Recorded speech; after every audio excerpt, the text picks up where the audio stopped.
Oui,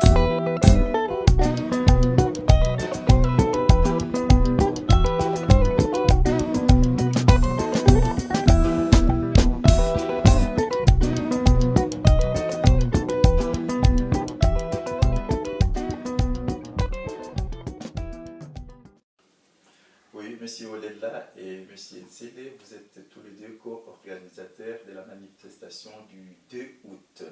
C'est une manifestation qui rappelle les massacres, entre guillemets, ou encore les génocides des Congolais. Est-ce que vous pouvez en dire un peu plus? Bon, on a décidé d'organiser. Au départ, c'était une marche. On voulait faire une marche silencieuse qui partirait de la gare du Nord jusqu'au palais de justice. Mais les autorités policières et de la commune, et communale, ont mis un veto à ce qu'il y ait une marche le samedi parce que il fallait être au minimum 500. Nous ne pouvions pas leur apporter la preuve indéniable qu'il y aurait 500 personnes. Alors on s'est résolu à accepter la proposition du sitting. Nous appelons un grand rassemblement, toujours devant le palais de justice. Donc c'est pour ça que nous appelons ce jour-là tous les Congolais qui veulent qu'ils viennent nombreux au palais, devant le palais de justice de Bruxelles, place Pollard. Que représente cette date du 2 août pour vous?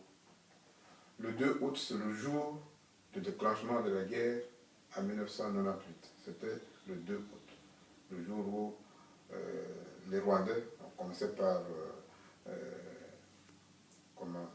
déposer, à reporter leurs soldats à Kitona. Vous voyez, le Rwanda jusqu'à Kitona, la frontière avec l'Angola.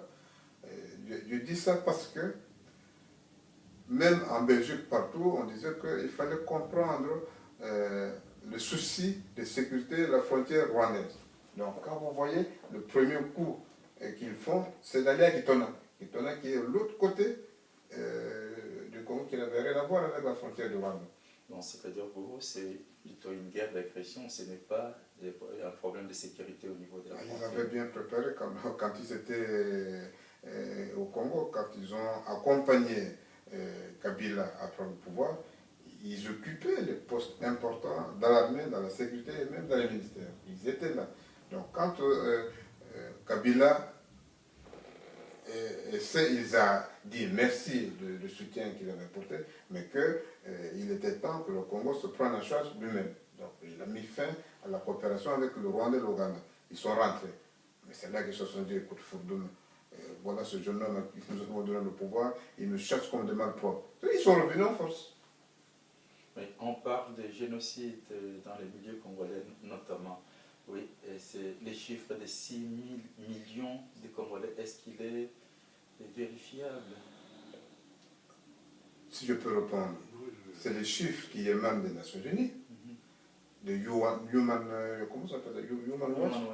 Watch, et même de la communauté européenne. Donc, on n'invente rien. Il y a deux journalistes flamands qui ont écrit qu'il n'y avait qu'à peu près 300 ou 179 000 morts. On est preneurs. Maintenant qu'ils le disent, comment est-ce qu'ils ont fait pour arriver à 170 000 ou 300 000? Qu'ils me disent. Ouais. Ben, quel est l'objectif en sensibilisant, en emmenant plutôt les Congolais à se rassembler devant le palais de justice ce samedi? Vous visez quoi plus précisément?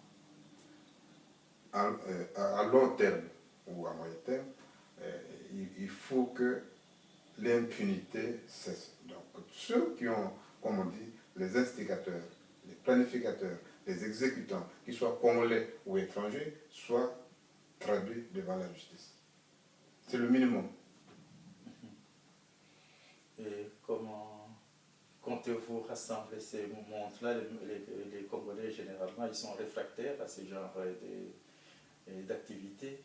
Vous avez pris quelques dispositions pour en avoir un maximum? Oui, on fait son possible.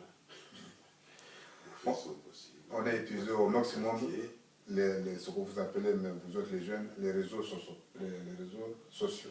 Donc, pour ne pas faire la publicité aux Américains, le Facebook.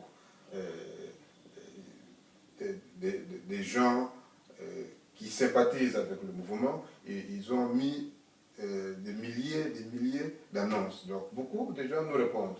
Et il y en a même que des États-Unis, du Canada, ils disent, mais ils ne pourront pas être là physiquement, mais ils sont de tout cœur avec nous. Avez-vous tenté de sensibiliser aussi les gens du pays? Oui. Là, on a fait quelque chose de fou, en fait, comme je disais à mon ami, comme c'était la folie, allons jusqu'à la folie suprême. On a écrit, on a envoyé des mails à l'épiscopat congolais, leur grand chef, en leur demandant si c'était possible le samedi à midi que toutes les cloches de nos églises sonnent. Ils ont reçu les mails, ils ont réceptionné. Est-ce qu'ils vont le faire? Moi, je doute, je ne sais pas. Mais si ça se fait, ça serait quelque chose de formidable, que toute l'église du Congo sonne à midi en l'honneur de nos victimes de guerre. Ça serait vraiment formidable. Vous avez un dernier mot pour la manif? Les gens qui vont s'y rendre. Ben, ce n'est pas une manif, hein, je signale, ce n'est pas une manifestation. C'est plutôt un sitting. Oui, un sitting, eux ils appellent sitting, nous on appelle ça, c'est français, hein, un rassemblement. Un lieu déterminé, mais on espère que les gens viendront nombreux.